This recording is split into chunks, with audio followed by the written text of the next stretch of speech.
I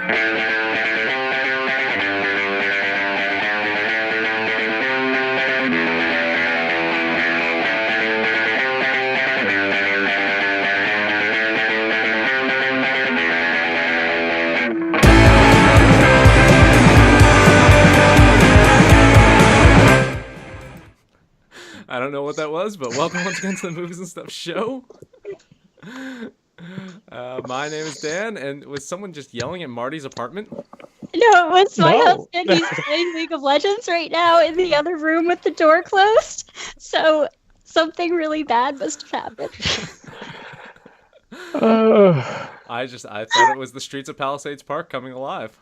No. One of these days, we're gonna nail the intro one of these weeks. like a tower fell or something. I don't know.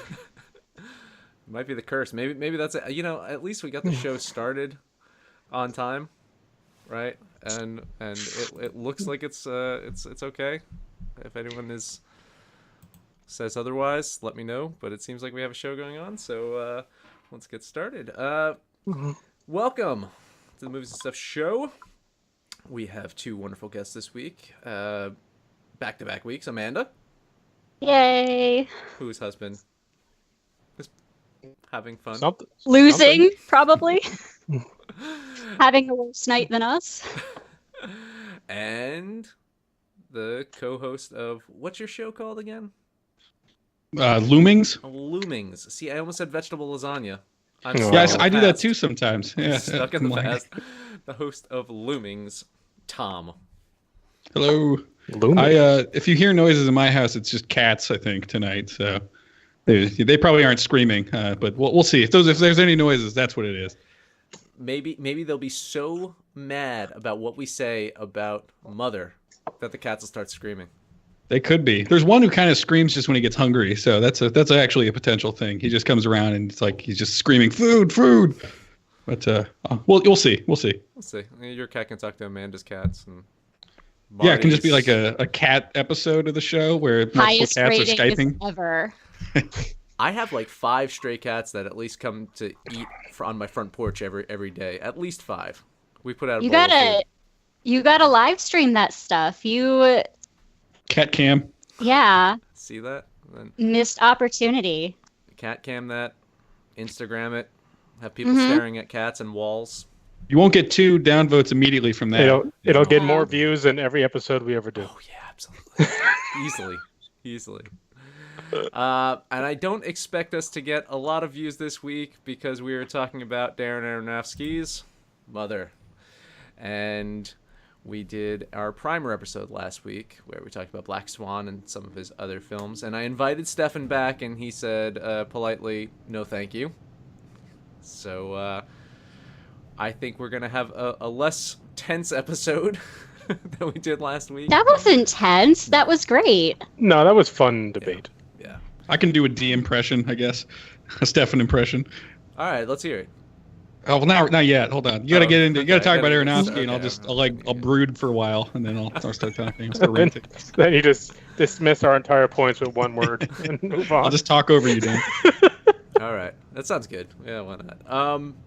Darren Aronofsky's Mother came out last week to not a lot of critical acclaim, not a lot of fan acclaim. It was last time I checked, it hit the F on the cinema score, right? Yes, it did. To which I got into a debate online with Stefan about the validity of cinema score, but not horrible on Rotten Tomatoes. I mean, not good, but not Dark Knight or not BVS or bad. Yeah, and money wise, it didn't 7. do so good. Didn't do it. So Darren Aronofsky decided to come out and kind of say what the movie's about, which kind of sucks because then part of the fun about talking about his movies is just trying to interpret it. But he kind of came out and said, "Oh, this is what it's about." It's like, oh. So like I had this like great like interpretation of it after I saw it, and he kind of shot it down. And I'm like, oh well, I guess I'll still mention it on the show. What did he say? I didn't click on it. I didn't read it. Basically I'll pull it up. Pull it up. Okay. You guys talk for a second. Yeah. I'll talk about my interpretation of it. First, as I was thinking, it's like this is the duality of God, right? I mean, there's in some versions of God where God is both a man and a woman, and so here's God, creating the earth, and he, he's the male portion of it is being accepting. It's like no, let's just have them enjoy it. It's okay. We're here to love and blah blah blah. And the woman portion was like, whoa, we can't have them mess this up. I'm sick and tired of restarting. Like, I don't want to keep restarting this damn thing. It's like last time we did this, shit went crazy, shit blew up, and we had to restart. And the male said, no, they just have to enjoy this. It's cool. And then, a lot of the whole symbolism of, they definitely had the Cain and Abel kind of portion in it, and then with the baby, which we'll get into, and the sacrificing of the son, and yada yada yada. So that was I was like, yeah, I finally nailed an interpretation of it, and I was pretty much wrong. All right, I got it already. The structure of the film was the Bible, using that as a way of discussing how humans have lived here on Earth. But it was also meant to be sort of ambiguous because that's not really a story. It's more of a structural thing. A lot of people aren't picking up on all of it. There are a lot of little Easter eggs and how things connect, and I think that's the fun of unpacking the movie. So it's essentially the Jennifer Lawrence character is Jennifer Lawrence is Earth. Yeah. Mm-hmm. And I guess that's how I took it as, it's a retelling of both testaments from the perspective of Mother Earth, like an environmentalist retelling of the Bible was kind of my take. Is that what he's saying, or is he different from that? Yeah. Okay. That. And that he was kind of just disturbed by what he's seeing in the news and what he's seeing going on in the world, and that's why it escalates so quickly. I mean, frankly, when we get into it, as the movie kind of like devolves or evolves, whatever the appropriate word is, when it starts to just kind of like get crazier and crazier, and there's just a rave party going on there, I was losing my shit. I thought it was so funny, and then it just like quickly escalates into like this war. I'm like, what the hell? It's just like gunshots and like people dying and stuff. It's like, whoa. If it wasn't clear enough, this will be a spoiler review. Have I spoiled anything yet? I don't think that's the thing with this movie. I don't think you can spoil it too. I mean, he spoiled it himself, like I said, on Monday. Yeah. So, I mean, I can tell you can say everything that happened, but this is a movie that this is something either you want to experience seeing this thing or you don't.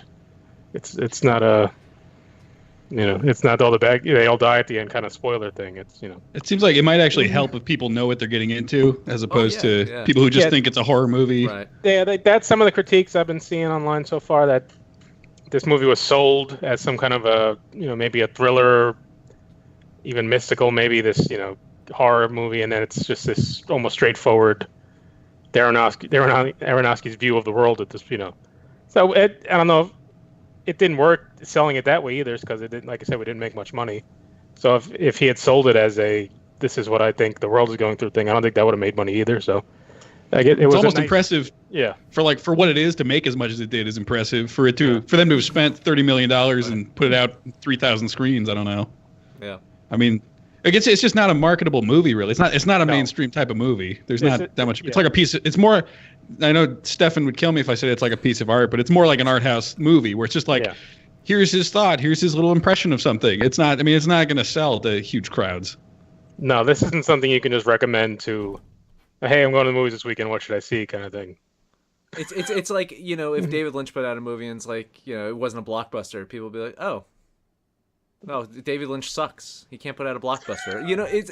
And I don't want to compare Lynch to Aronofsky, because people have already yelled at me for mentioning some reviews of 2001: A Space Odyssey when it first came out, and it's like, oh, you're comparing him to Kubrick now? No, I'm not comparing Aronofsky to Kubrick either.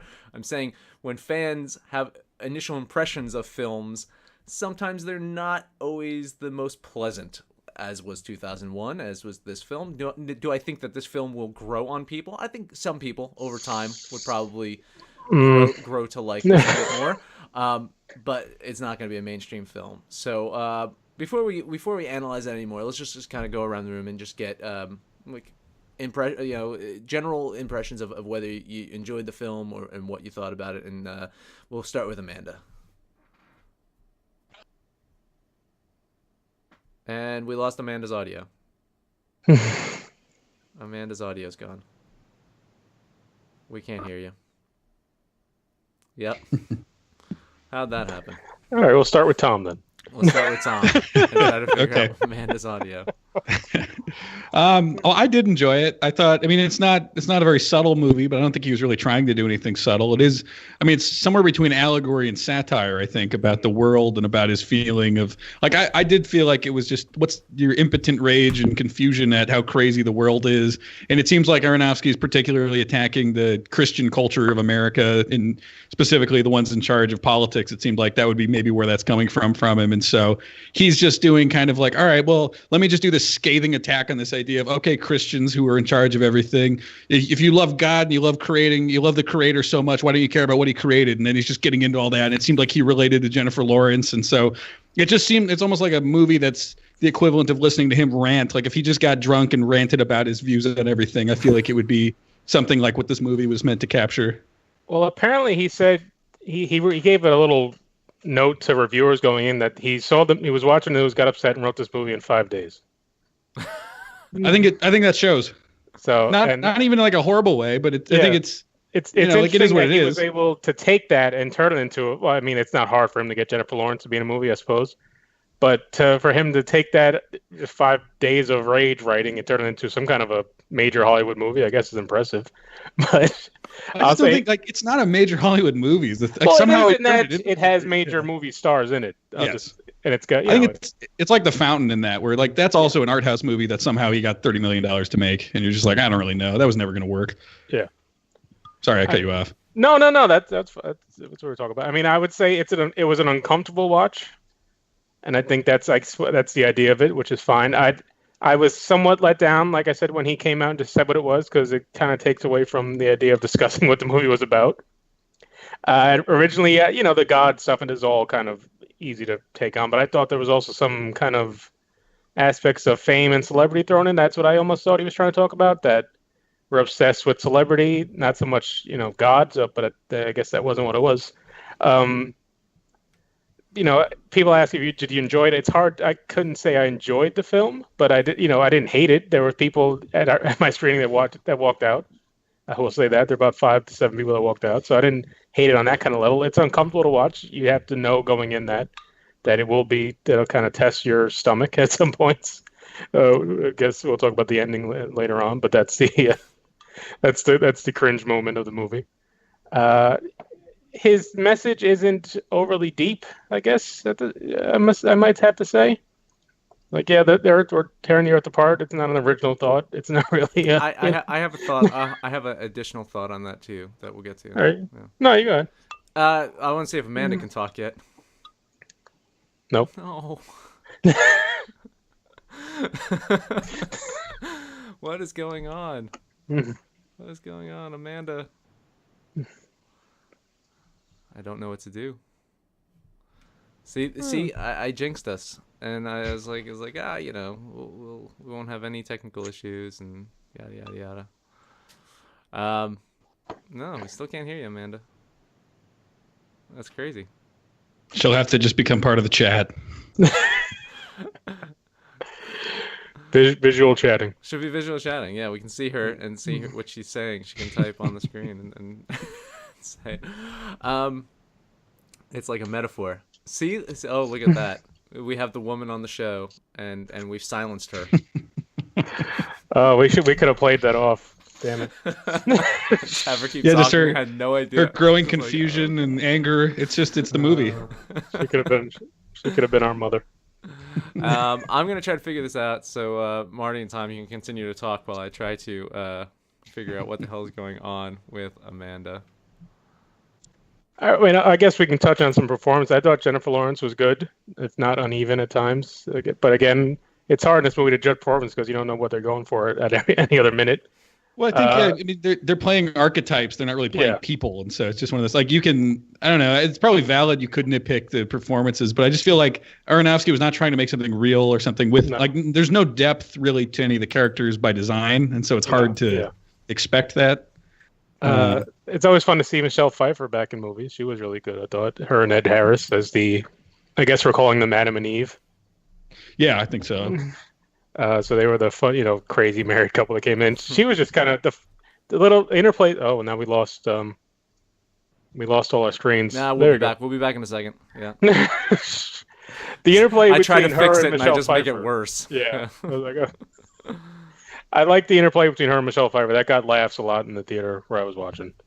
That's definitely a question: is how much of this movie is absurd in a way that's supposed to be funny, and how much is just supposed to be outrageous? I couldn't really tell which ones he was going for a lot of the time. Like there are some points in when everyone's in the house and it's like all of a sudden you turn around and someone's painting the house. It's like, what? I mean, it's hard not to laugh at that, but it's just a stupid scene. It's stupid, but he seems like he's genuinely just angry at it. Like Aronofsky's got so much rage at things that are just silly. I don't know. It was a weird tone at times. But it's all about this house being Earth and humans coming in and ruining Earth, like I said, the funny part, it just at some point it gets so absurd that it's hard to it loses the meaning of it. I guess like it just gets so loud and so ridiculous, which I guess is a good explanation of Earth and humanity at this point. But it's still, I guess, yeah. And then I think that helped with the baby stuff because you're so detached by that point that what's going to happen, but you couldn't. Oh, wait. Amanda's back. Oh, she's back. Okay, cool. I was afraid that it might have been the headphones. I'm going to try to plug them in, but all right. Whatever. But she's back. All right. I'm back. It'd be funny if she was saying all these fucking assholes. What was I saying? There she is. Look at that. Okay, there we go. I have no idea what happened. We were hoping you were shit-talking us in silence and it would pick up right at the right moment. Oh, yeah. I could do that if you want. No. Okay. Let's hear your take on the movie now that we've silenced you for the last few minutes. See, if only I had that ability last week with Stefan. Oh, so I wrote myself just one note, which was if I didn't get to say anything else about this movie.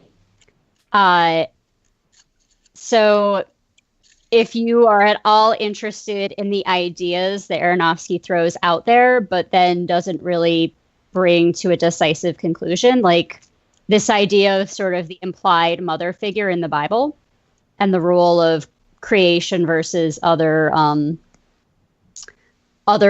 types of willpower, I highly, highly, highly, highly recommend Mike Carey's run on Lucifer, which is almost entirely about revisiting the Bible from the point of view of women.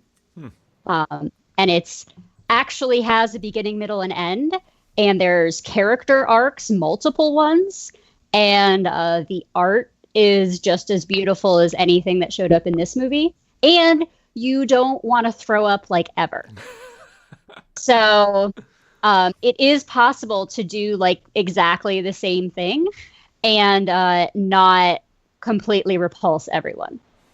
So if I had like just one thing to say, it was if you liked what he was trying to do here, there's a good place to start for more of the same. So very cool. Okay.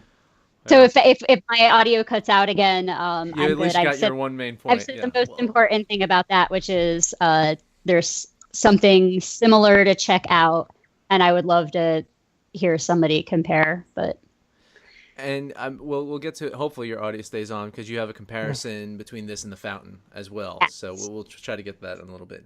I love this movie. I love this movie really hard. I really enjoyed it. It was uncomfortable at times. I before the show I was saying to Marty, it was like at times it kind of felt like a Curb Your Enthusiasm episode where you're kind of like cringing, like no. Like as it escalated to you have those people over the house first, and then their son, the wife shows up, then the sons show up, and then the son dies. And it's just like, what the, and then more people start showing up, and it turns into this party and this rave, and it just keeps going on and on and on and on.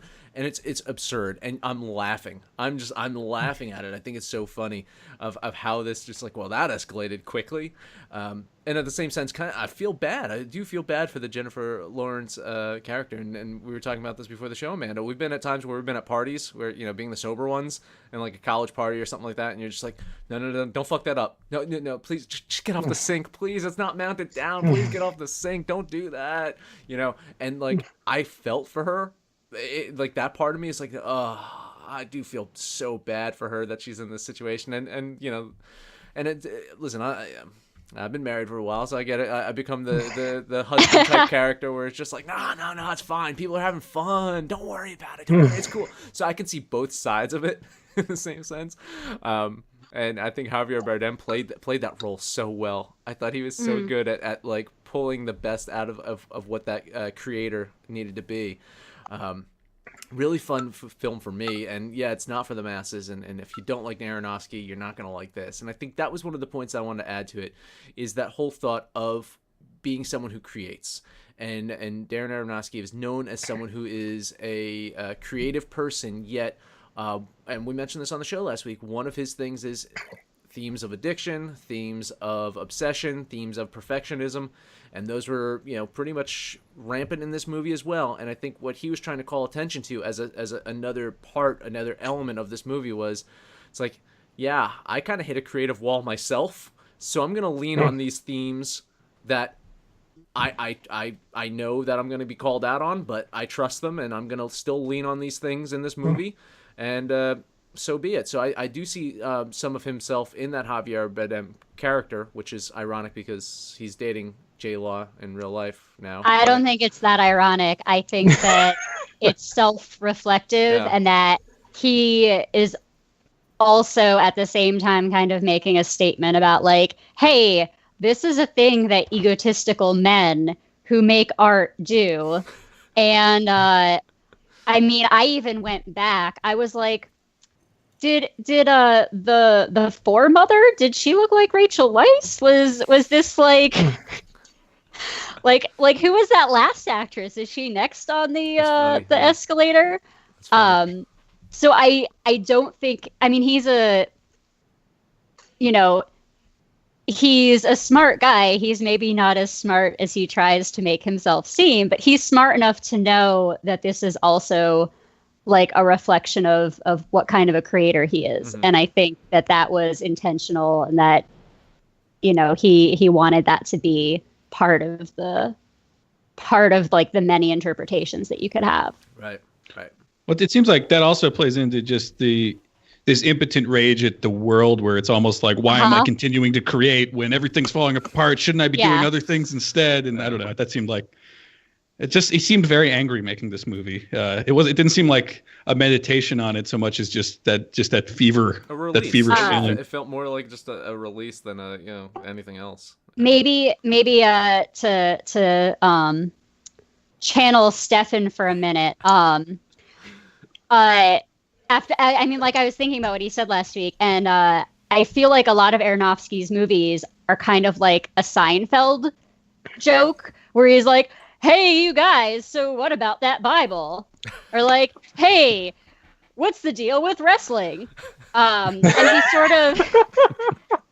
he sort of makes observations and not conclusions. So yeah, there's definitely no answer at the end of this movie. Yeah, and I like the Seinfeld version. Like, hey, did you hear about the mathematician? What's up with those guys? It's like Curb Your Enthusiasm and a Seinfeld joke now. This one, apparently. Yeah. So we'll just say Larry David is actually Darren Aronofsky in disguise, right? Or vice versa. Darren Aronofsky is Larry David in disguise. Yeah. Your point about the comparison to The Fountain, though, you wanted to make. Oh yeah. So the very, very ending, almost like the epilogue of the movie, is I've seen some people feel like that makes the movie weaker, and some people say that it makes the movie stronger. And this is where Mother is so frustrated and so upset and so horrified and everything that she decides to burn it all down. And him carries her out of the fire and then pulls her heart out and turns it into a crystal to restart the whole cycle. And one of the things I wanted to remind people of is that our solar system is actually at least a second generation solar system. The universe started and was like uniform hydrogen, and stars are the only place where heavier elements can be fused. So a star already had to be, a star already existed here and then lived an entire cycle and then died, and we're made of stardust. Oh, it sounds so inspirational when Neil deGrasse Tyson says it. But yeah, a star died and we're made of that. And our star is also going to die, and something else will be made out of that. And specifically what can happen after a supernova is that you can end up with a white dwarf or a neutron star. And those are essentially like you can just end up with a lump of carbon in space. And they're actually like space diamonds. So this was very like high level pop science-y, but that's what I saw in the epilogue, was sort of this idea that like she's not just the Earth, but she's the whole solar system, and that everything's going to fall apart and you can rebuild something from those pieces, and that it's in one sense exploitative and in another sense kind of inevitable. And the end of the fountain is also sort of this idea of like reincarnation in the stars. And I think that I like combining those two ideas and sort of seeing that as maybe like a personal belief that Aronofsky has, that this sort of celestial cycle, reflecting like kind of a more intimate human one. And that's one of the main themes of the fountain as well, is the life from death and so forth and so forth. So I think that would make sense if he's combining the two. And of course, the attachment to Noah, of course, it's it would be there. And I don't know, Javier Bardem looks like he could probably wrestle a little bit. So maybe what's the deal with Can that? he dance? He can dance, right? I think he's been in movies where he's danced before. And so can Michelle Pfeiffer. She's been. Oh my gosh, Michelle Pfeiffer was amazing in this. I'm loving the Michelle Pfeiffer comeback. Oh my gosh. She was nominated for an Emmy this weekend. The looks that she was giving Jennifer Lawrence. She was having so much fun. Yeah. Oh and my it's God. interesting because like she was kind of Jennifer Lawrence also, 20 years ago. So Yeah. it was kind of fun to see them interplay like that. So it was the same thing with the Winona Ryder and the and Stefan criticized Aronofsky's direction and the ability, what he thinks of how he directs actors, but I didn't think there was weak performance in here. I loved Bardem, Ed Harris, cool performance. The two Gleason brothers. Right. Yeah. Who knew there were two of them? Yeah, no, didn't know that. And yes, Robert Maylay, nuke the whales because you got to nuke something. I felt top to bottom like it was some really great performance. Even like the minor characters, like when the rave is going on, when the party's going on, and we were talking about this before the show, Amanda, with the guy that just starts hitting on her. Yeah. And she's like, you're here because my husband, the guy that owns this house, we own the house, you're here at this party, and then she's like, fuck you stupid cunt. Just like whoa, and in the same way, it's just like that escalated quickly. The rest of the movie just escalated quicker from there. Also, as we're talking about surprise performances, Kristen Wiig was crazy. She was just like so surreal and like exactly right for that moment. I know some people in the heads. Like she comes in as just playing his manager, I guess, and just your typical LA agent manager, whatever. And then all of a sudden, you cut to 3 scenes later, and she's walking in a circle with people on the ground, popping shells in them.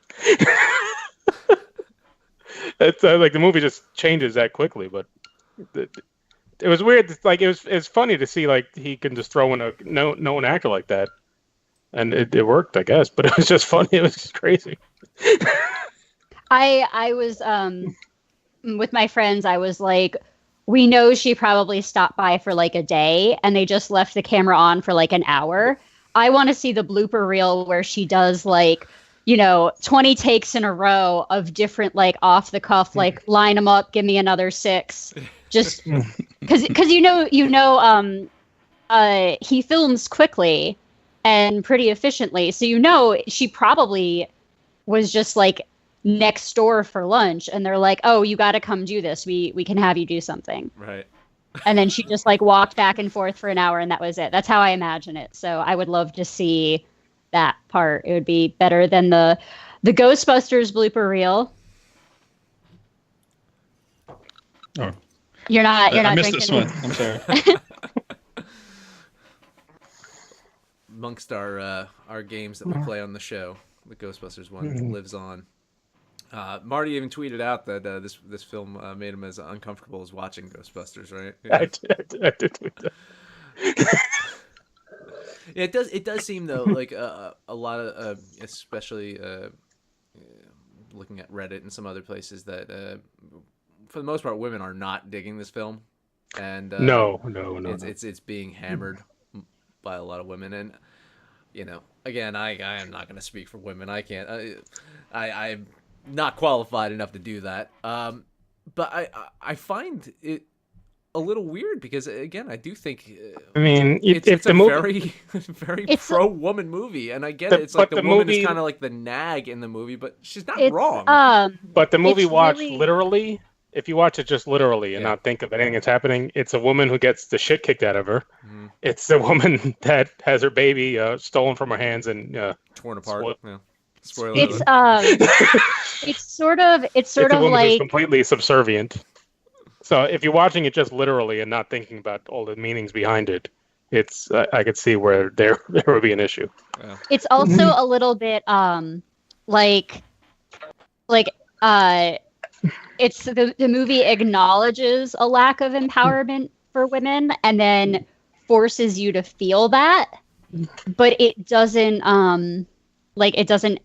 actually empower her in any way. So I could see if you're a woman who already feels that way, you won't appreciate that this film is a way for men to practice feeling like you do at parties. You don't need that. That doesn't help you. And if men don't respond by saying because I don't think you guys don't really relate to any of the men in this movie.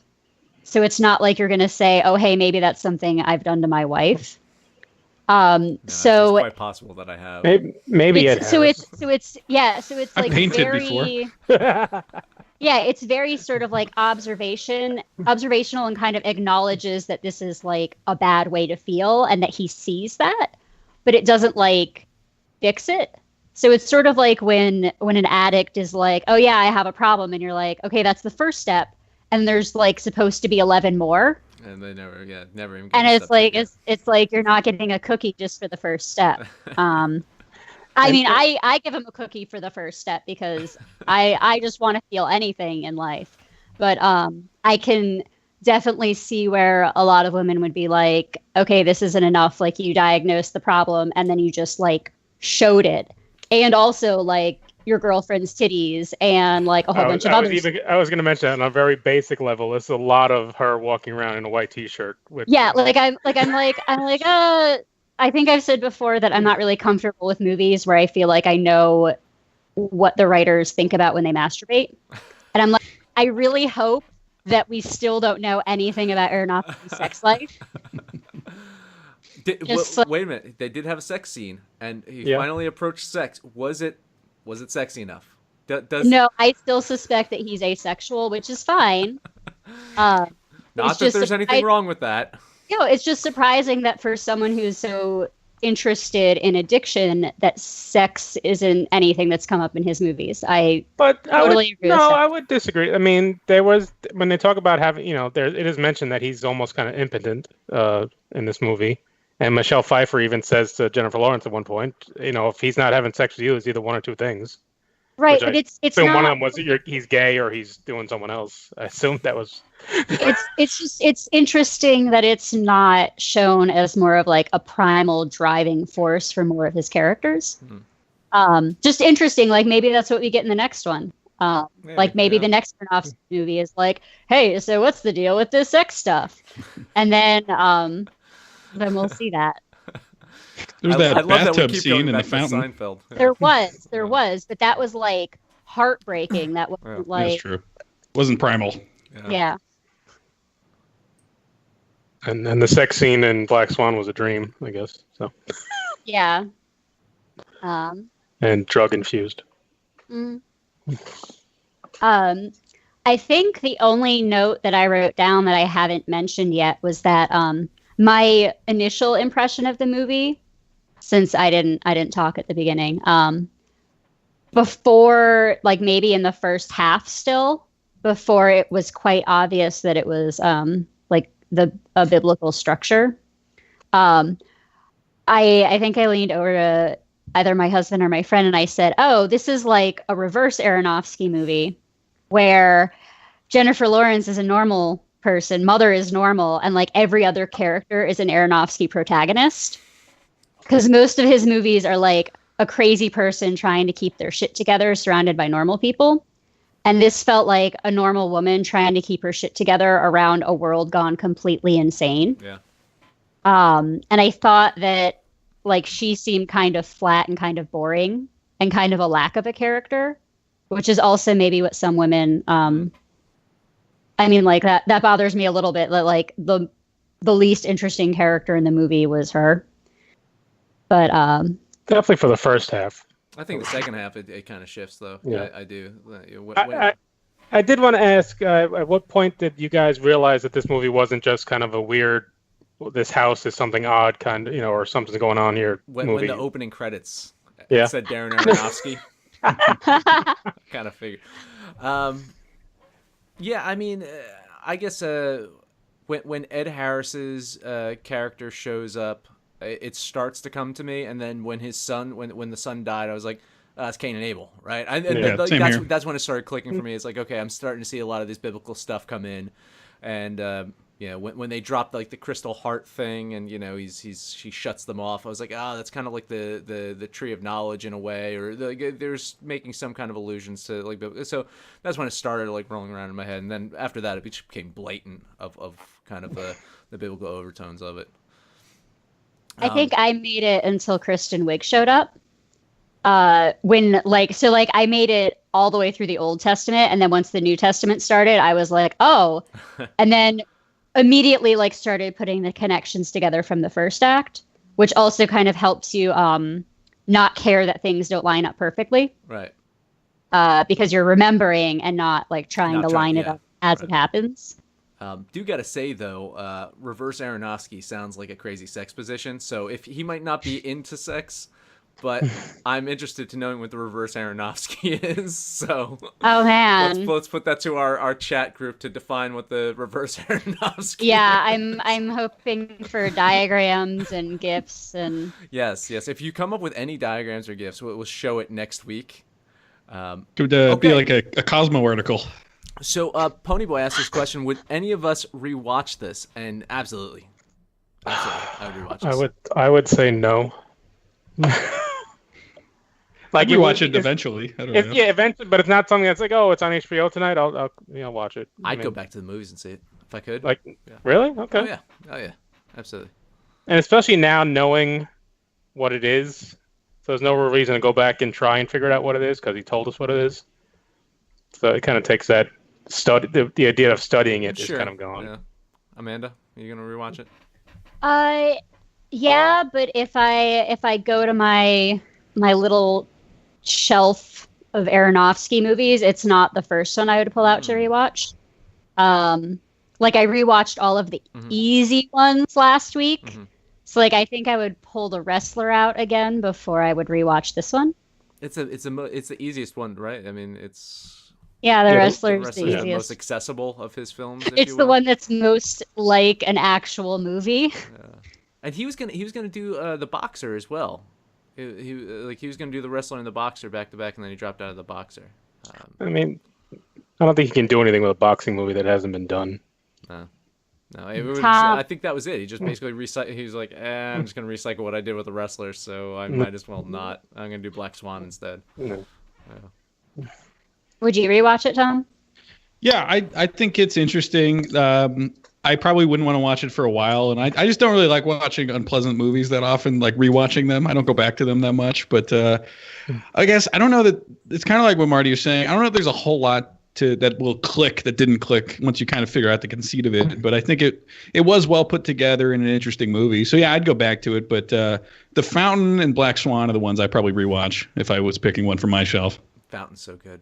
The Fountain. I love The Fountain. The Fountain's the one that I if I'm gonna pick a rewatch, I think The Fountain. Right. I mean, I love Requiem. I saw Requiem quite a few times, but it's a hard movie to just want to sit down and want to watch Requiem. And it's like, I'm in the mood for Requiem. It's tough to sit down and watch that.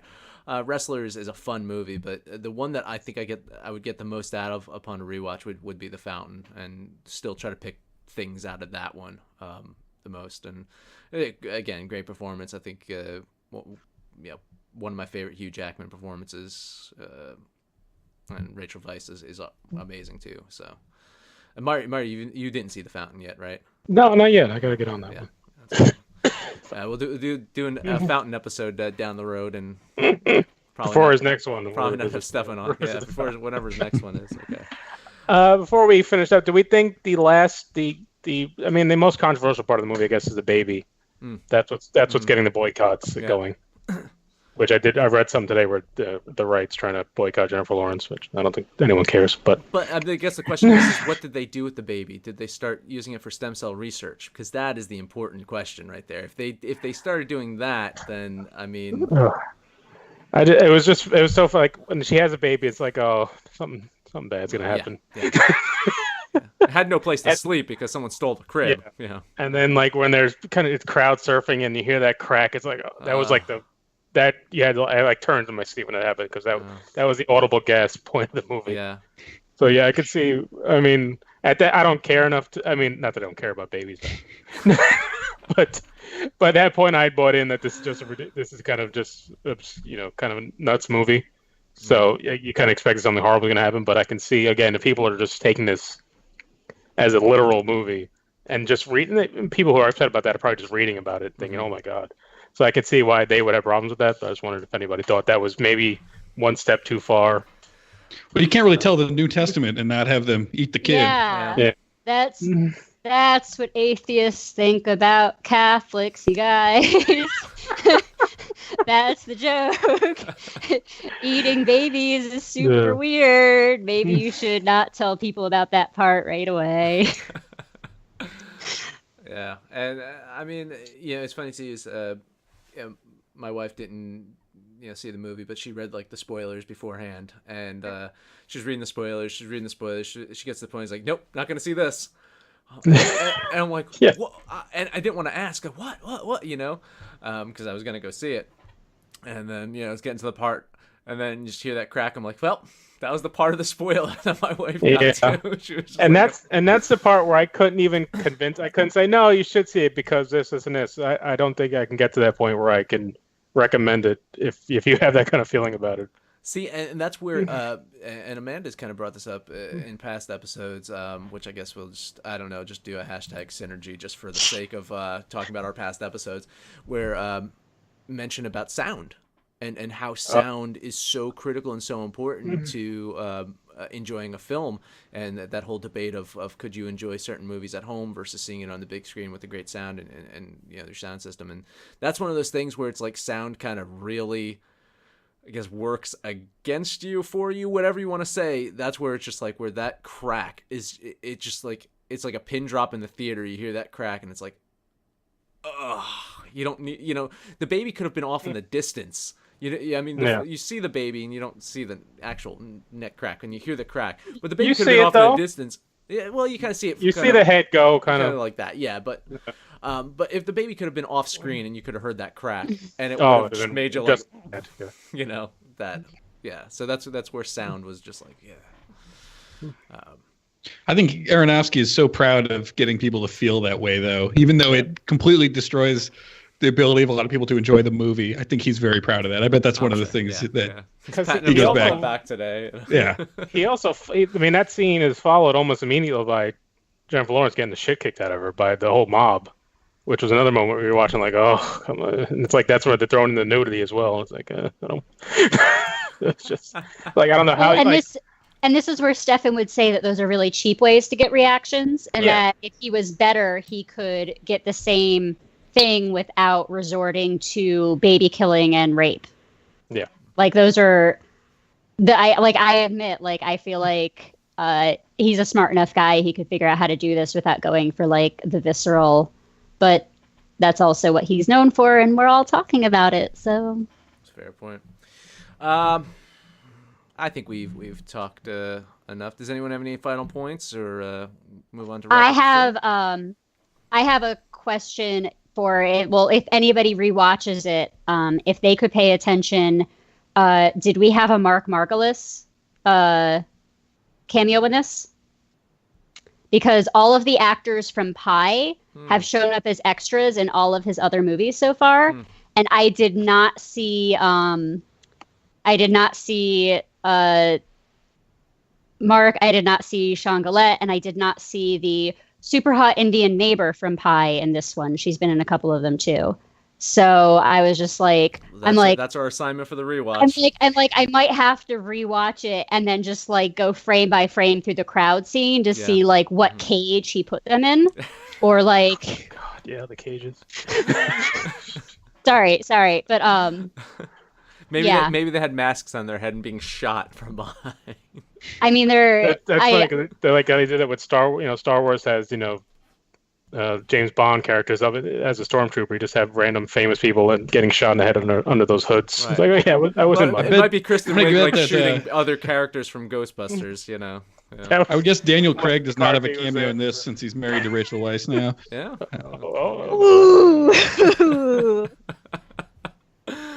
All right. So great conversation on Mother. Marty, you got anything for us? What you got? Yeah, I was just gonna run through. We had the Emmys this week, and I just more of a thought about the Emmys as far as do the Emmys still work in this kind of day and age as we watch TV? Because I was, the big winners of the night were Handmaid's Tale won for best drama series. It's on Hulu. I don't even have Hulu, so it's like I have someone's Hulu. Yeah, and so I was like, it's like I felt really old watching the movie. That like I've never heard of that show, to be quite honest. Another big winner was Big Little Lies, which was a HBO show. Little series, right? Yeah. Again, the Emmys came up with this new title for limited series, which back, I don't know, just so they can give out more awards. Those won most of the big awards. Again, another theme of the night was, of course, diversity. So that's always fun. I think my biggest issue is the categorization of SNL. Like, what is it? Is it a variety show? Is it a comedy show? The fact that Alec Baldwin is being going up against sitcom actors, like that was just weird. They won both supporting actor and a comedy, and it's like it's not a comedy series. It's they get not. to do like how is he going up against Tony Hale from Veep when it's just two separate different things? And again, I think Alec Baldwin was great on what he did in SNL, but the characters, the kind of categorizations of these awards are just so weird. Yeah. And I mean, TV in general is just so bizarre because it is like, I mean, what platforms do you have? You got Amazon, you got Hulu, you got Netflix, and nothing. Yeah, Hulu was the big winner. Maybe YouTube's gonna start having shows like they're doing the Karate Kid TV series. It's gonna be exclusive on YouTube. You have all these different forms. It's just like. It's hard to, I don't know. Yeah, how do you pick seven actors out of all those platforms? Soon Marty will be up against Tony Hale for best comedy actor. Only one network, stereotypical, classical network show won, which was Sterling Brown and This Is Us, which I know a lot of people like, but I haven't seen yet. He won best supporting actor. Again, everything else was either HBO or Hulu or Netflix. That's weird. It's almost like they're gonna have to separate network, like they're gonna have like network awards versus streaming awards, or network versus other. Like even like the talk show category, you got John Oliver won. He does once a week, every kind, in like 10-week clips. Yeah. Right, yeah. He's going against daily talk shows. Yeah.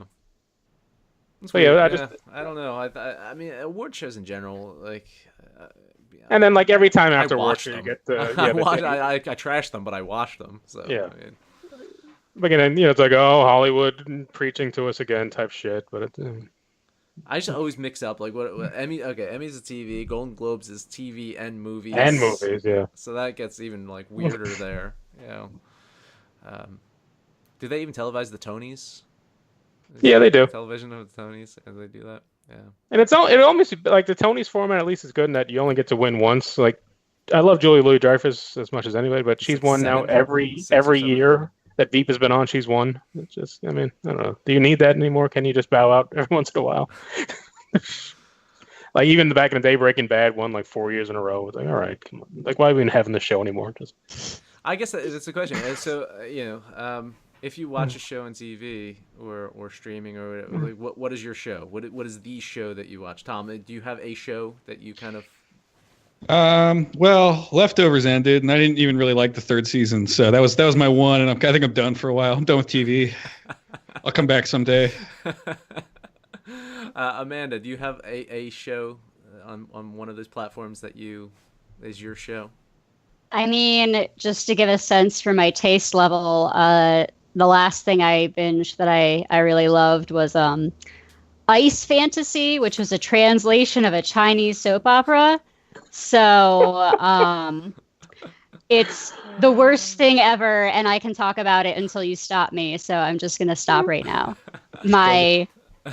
Just letting you know that you think you've hit bottom, and then there's like below that. Wow.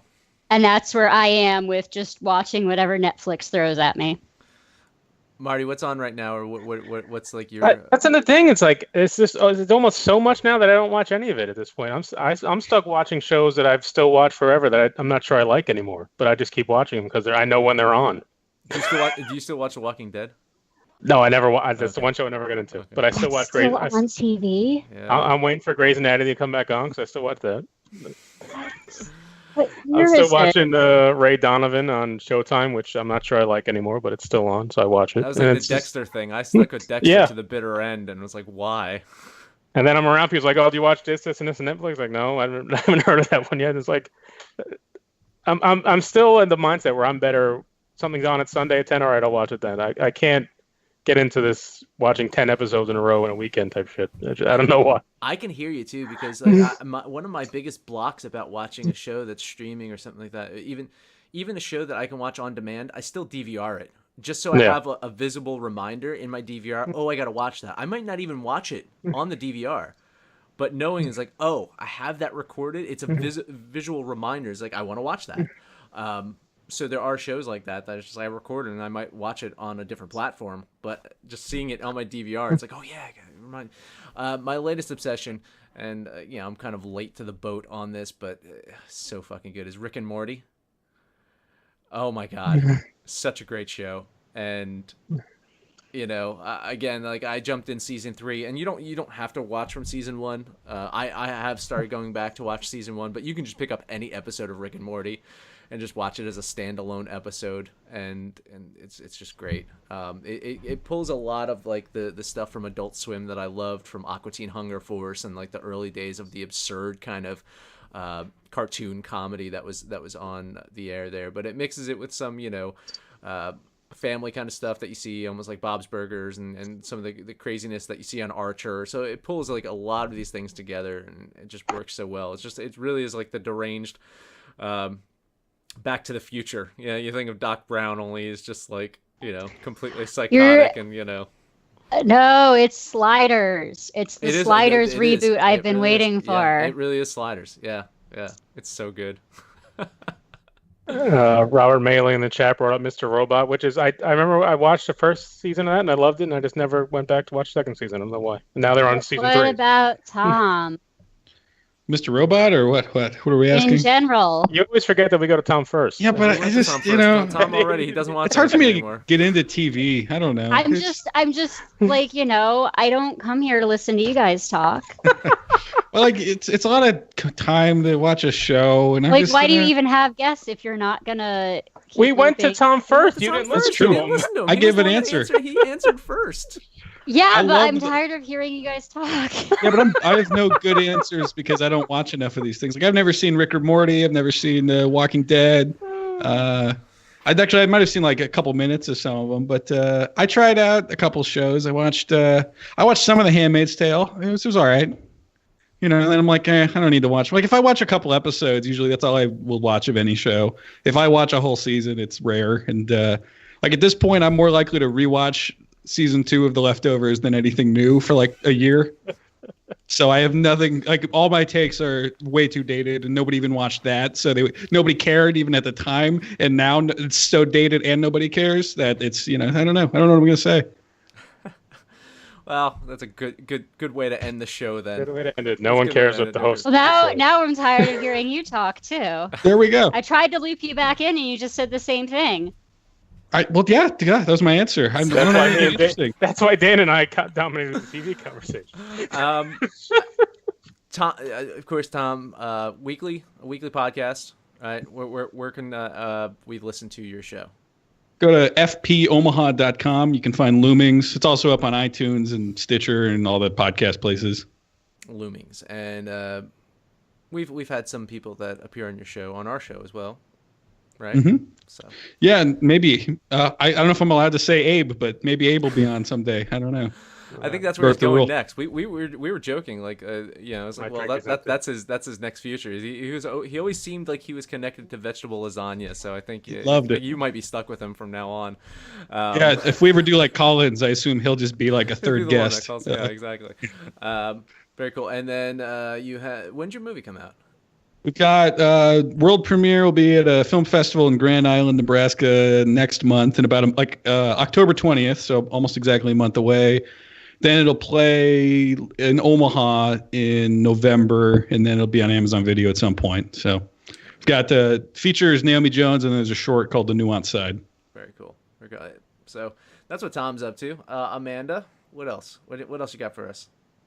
I don't know. I'm dancing again. Yeah. If you guys, yeah, it's not like Black Swan or anything, but I danced for like 4 hours on Sunday and I can't walk. So that's literally all that's happening in my life right now is complaining about something I auditioned and then volunteered to do. So I take it your husband's doing better at his video game right now. Yeah, we haven't heard any. I haven't heard anything. He usually wins. He could be dead.